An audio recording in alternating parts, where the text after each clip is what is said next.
Hello, everyone, and welcome back to the John Owen YouTube channel, sports, movies, and everything else. So first off, thank you for checking out today's video. It always means so much to me whenever you watch one of my videos. It just means a lot because someone's interested in what I have to say, and that's always just a really nice feeling.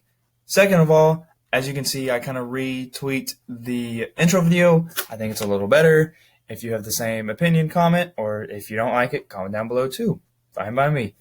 And as you can see, I added this little title card. I kind of have been missing this for a little while, and I was kind of working on trying to find it, but I've kind of made this one today, so it looks good.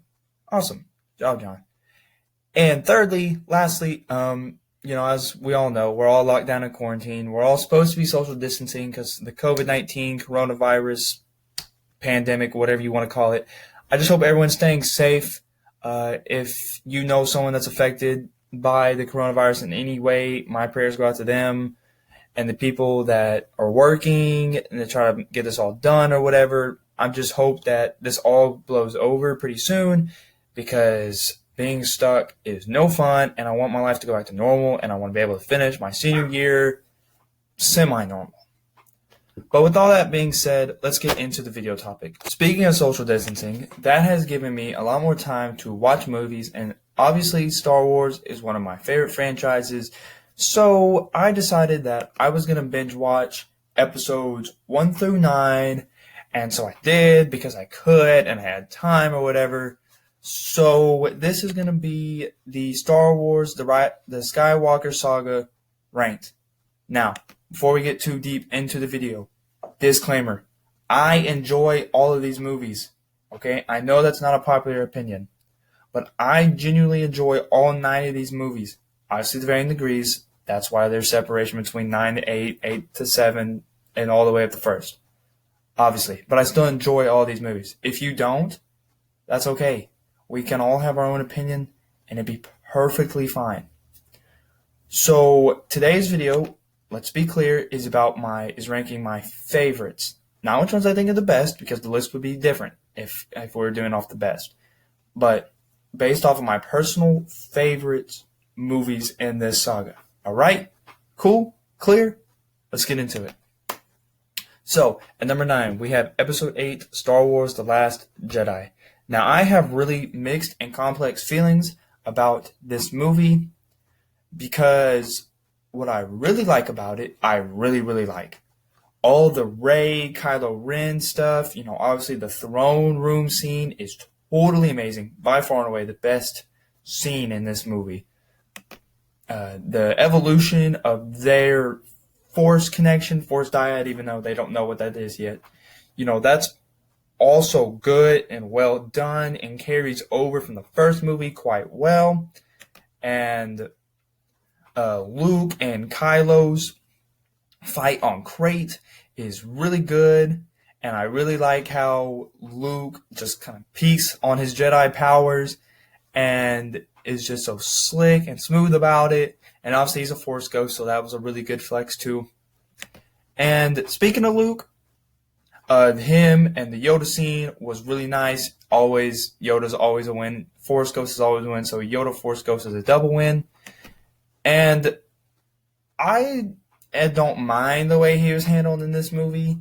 Obviously, it's a little off-putting because he was single-handedly the most optimistic character in this galaxy, but I understand that amount of failure and not wanting to process it can turn you into someone who you're not.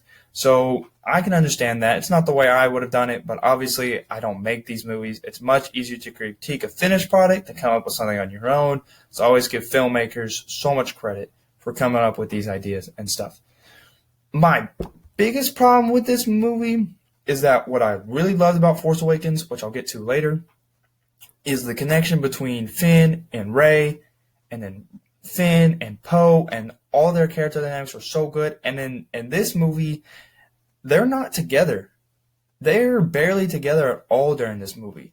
Rey and Finn aren't together till the very end. Finn and Poe are kind of scattered throughout. And they introduce these 3 new characters in this movie, with Rose and Haldo and DJ, which is fine. You can introduce new characters as the series progresses. That's what you should do. However, the roles that these three characters played just did not do very good for me personally, or they could have easily been some other established character that would have, pulled more from the sequel trilogy.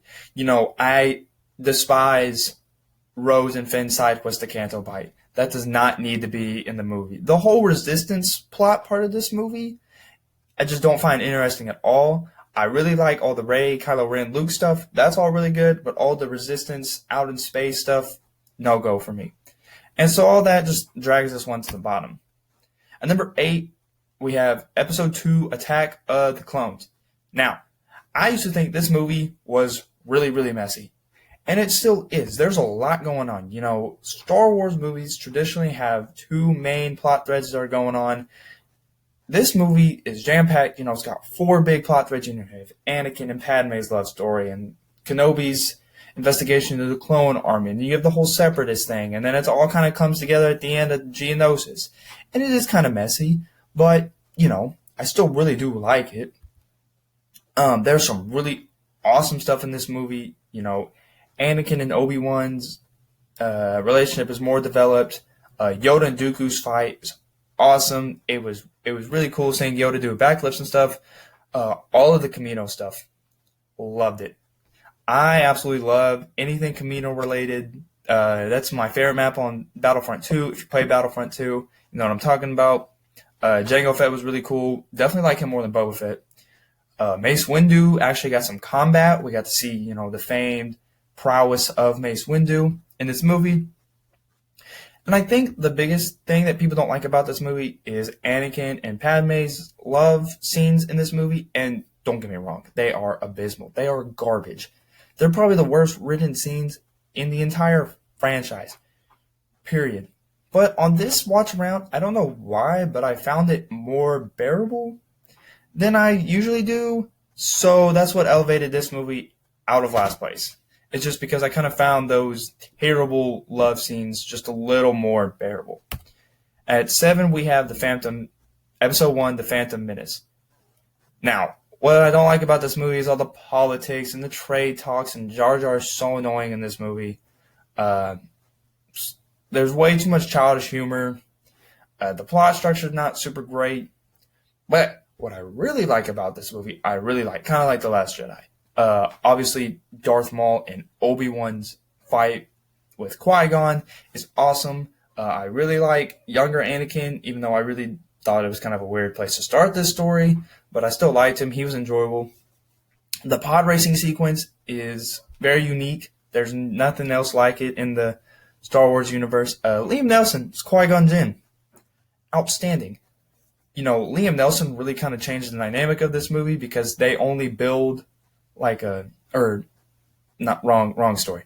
He's almost the reason that these fights are so choreographed almost, is because, he actually knows how to fight with the sword.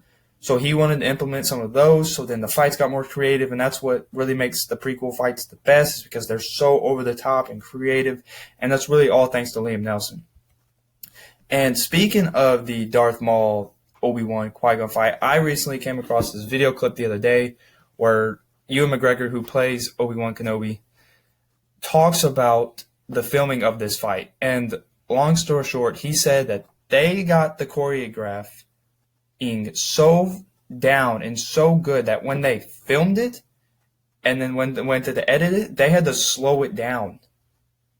So what we see in the movie is a slowed down version of what we see in real life, which is crazy because usually they have to speed it up to make it look better. But no, they had to slow it down because they were doing it way too fast, which is just amazing to me. What really drags this movie down from being higher is just its overall story importance is almost none. You can not watch Phantom Menace and be perfectly fine watching the rest of the Skywalker saga because Attack of the Clones kind of fills you in, and there's a 10-year time jump and whatnot. So, and Darth Maul dies. He did not need to die, even though he came back in Clone Wars. But, whatever. So number 6, we have Star Wars The Force Awakens. Now, obviously, the biggest drag against this movie is that it is pretty much just a recycled New Hope. And yeah, that's probably not what you would want out of a sequel. But, however, this movie is so awesome to fun and watch. It is light, it is easy breezy. Finn and Rey are absolute all stars in this movie. This is where I love Finn the most. Uh, Rey's good. She's kind of mysterious and not a lot of character, but she was fun. Finn and Poe's dynamic was really fun to watch together. The integration of Han and Chewie and Leia was nice from the sequel trilogy or from the original trilogy. That was really nice, kind of them taking over these mentorship roles.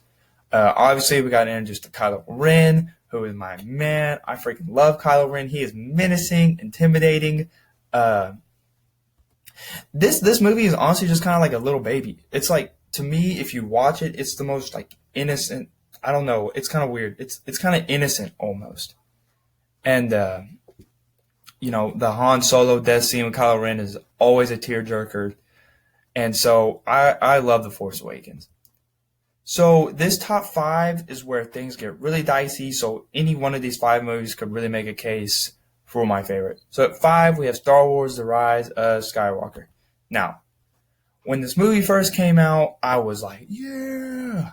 Like obviously I had a huge, well planned out, Snapchat story or whatever about it. And I still totally stand by that sentiment. Of course, upon rewatching it, you see more things you didn't notice the first time. And is this movie perfect? God, no. This movie is nowhere close to perfect. Is this movie kind of a train wreck storytelling wise? Yes. Is this movie deeply flawed? Of course. All right. And it's not all this movie's fault. It had to close out an inconsistent sequel trilogy to begin with. So it was kind of all over the place anyways, and it had to scramble. Rey didn't need to be a Palpatine. Palpatine shouldn't have been in the movie. Rey should have had this yellow lightsaber the whole time because she broke Luke's lightsaber in the last movie. Luke and Anakin's lightsaber in the last movie. And the Reylo kiss still kind of throws me off. But you know what? It's fine. Because you know what? This movie is fine. If you just look past all the flaws and whatever, this movie is just fun to watch. Absolutely love the fact that we finally got Finn, Rey, and Poe, all three of them going on an adventure. It was very reminiscent of Luke and Han and Leia going on adventures in the original trilogy. Finn and Poe are really awesome together. Their chemistry and whatnot is just off the wall. I loved the adventure, artifact finding part of this movie. That was really nice. I liked the Sith Wayfinder. That was pretty cool. And you know what? I actually was interested in Rey in this movie. Because she actually goes through some conflicts in this movie. She has to deal with the fact that, she's really, really tempted by the dark side in this movie. Obviously she thinks she kills Chewbacca, and she sees the visions of her sitting on the Sith throne. She actually goes through some conflict. But my favorite part of this movie, without a doubt, is Ben Demption, man. Kylo Ren, a.k.a. Ben Solo, is just so good in this movie. In the beginning, his new helmet looks really cool with the red cracks filled in, and he's kicking everybody's butt on Mustafar. And then, this scene with Han, which just mirrored the death scene in Force Awakens, tearjerker, teared up a little bit, not even gonna lie. And then when him and Rey finally got together, the Force dyad to save the day, that was really impactful. And I absolutely loved their fight on the Death Star wreckage, on the throne room, and then out in the water, because it delivered this single shot right here where he twirls the lightsaber. Oh, eliteness. And I think it was a good enough closing out to the Skywalker saga. Perfect? No. But the Skywalker saga itself is not perfect either. So, there it is. So number 4, we have the OG itself, Star Wars: A New Hope. This is the granddaddy of them all. This one introduced the most iconic characters in movie history. Luke and Leia and Han, Darth Vader, who's arguably the most iconic and best villain of all time. There are a few other people right there with Vader, but he's not far behind if he's not number 1. Obi-Wan Kenobi, who later become a huge part of the prequels. And, it just was so space opera and sci-fi and so out there and so fun. And obviously, I was not alive during this time, but I've talked to people who were, and this movie was like gangbusters. Like, it was some like Avengers Endgame type hype levels. And it's just super easy and fun to watch, and it's so good. Just from storytelling perspective and stuff like that, and it's got really great moments. When Luke blows up the Death Star on his X-wing, iconic. Obi-Wan versus Darth Vader, iconic. Binary Sunset. This is the most beautiful shot in the whole movie. Art definitely top 3 in the whole saga. This movie just started it all off, and that's why it deserves its spot this so high up. At number 3, we have The Empire Strikes Back. Now, objectively speaking, this is the best Star Wars movie. I'm just talking from a pure movie experience. The opening on Hoth, beautiful, awesome, perfect. All of Luke's stuff on Dagobah, where he starts his Jedi training, goes through the internal conflict, is perfect. The only drag in this movie is kind of Han and Leia and Chewbacca. They're kind of middle adventure part where they're kind of off on their own in space or whatever. That was kind of a drag. But it also picks back up in the third act when they go back to Cloud City and they meet Lando. And then they go to make a deal, and Vader's there. He's behind the door. That gives me chills every time I watch it. And then when they carbonite, freeze Han Solo, and Leia's like, "I love you," and he's like, "I know." Such a scoundrel.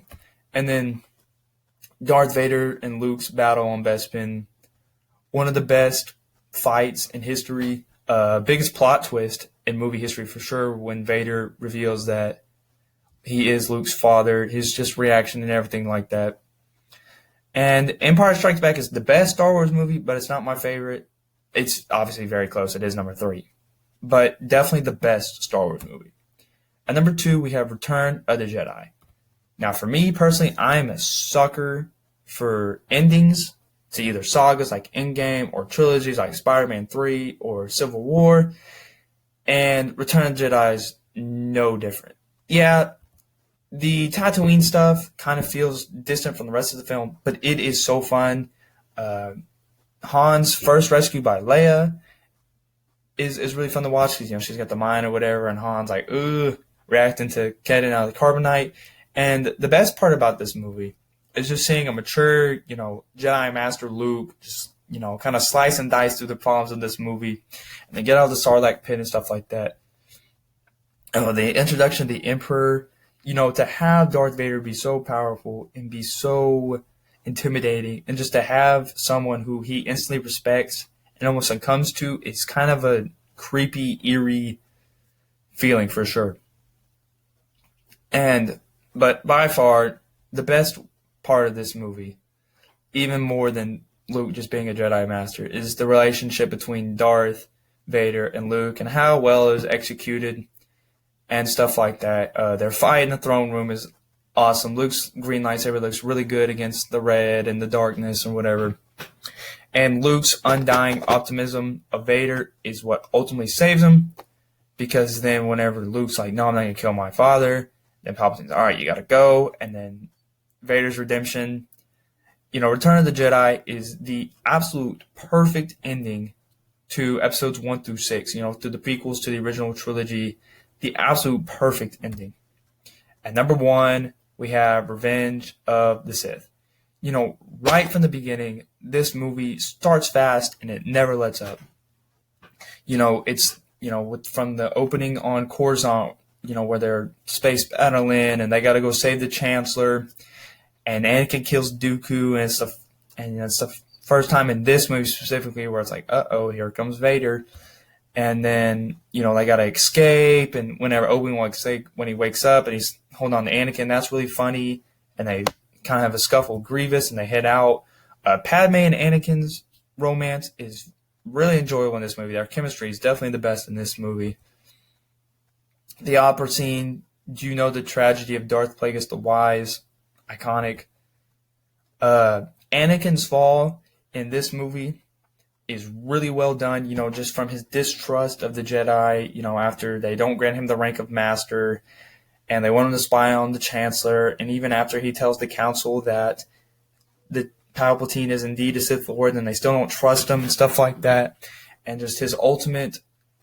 And then whenever he sees Mace Windu about to break the Jedi Code and kill the Emperor, and then he finally becomes Darth Vader, and the image of him burning is really powerful, and then him, fully Vader clothed, and he's like shaking because, it's Darth Vader, he's the most powerful Sith Lord in the galaxy, other than Palpatine, obviously. But he's one of the most powerful Force users in the galaxy still. And just to shake and stuff like that, and it was really awesome. And the lightsaber battles, obviously Dooku versus Anakin and Obi-Wan, which really just became Anakin versus Dooku, and Anakin completely destroys him, basically. Grievous versus Obi-Wan, General Kenobi, iconic. These prequel movies are so quotable, and that's really because of meme culture, but whatever. So uncivilized, this was really awesome. And then whenever the Jedi go to arrest Palpatine, and it really shows how powerful Palpatine is, and he just cuts through them. But then Mace Windu low-key busts his butt, so then shows how powerful Mace is too. And all the Order 66 stuff. Oh, one thing I forgot to make pictures. Yoda versus Palpatine was awesome. But all the Order 66 stuff, so sad, so terrifying. Watching Anakin roll up to the Jedi Temple with the 501st just gives me chills every time. But what puts this movie above all the other Star Wars movies, for sure, is Anakin versus Obi-Wan on Mustafar. I said that this was definitely the greatest lightsaber duel, but this is definitely the greatest scene. I'm doubling down on that. This is the greatest scene in Star Wars history. Just the emotional climax of this trilogy and the prequels, and it's two Jedis or two Force users at the peak of their powers, and Mustafar is such a cool location. It's got the fire, and they're flipping, and they're jumping, and they're all over the place.